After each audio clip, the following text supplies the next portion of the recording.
Kapitulyo mo pahigayon og Agri-Trade Fair. Nunot niining nagsingabot nga Pasko.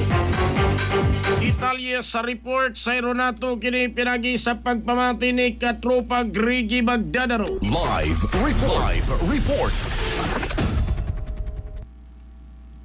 Katropa Yes, Grigi. so may usab nini karon nagsingabot nga kapaskuhan ang Cebu Provincial Government nagpasiugda karon og Agri-Fishery Trade Fair diya mismo sa may Kapitolyo ipahigayon kini gikan Disyembre 15 hangtod sa Disyembre 19 gikan sa 7 sa buntag hangtod sa 8 sa gabi.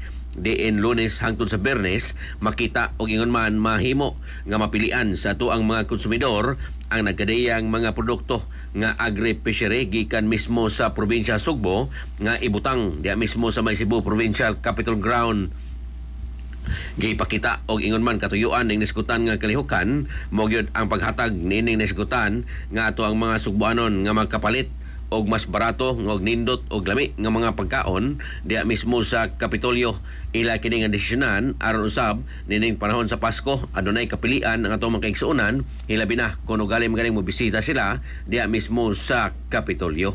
Sa ato mga katropa diha nga nagkalubog og naghanap ang pananaw inom kanunay og Vision X Plus of gel capsule gumikan kay kini kumpleto sa mga phytonutrients nga mapagtar sa atong mga mata adunay kini lutein, beta carotene, vitamin E ug zeaxanthin alang sa kusang Pilipino para sa Pilipinas. Kanyang katropa Gregi Magdadaro, XFM News.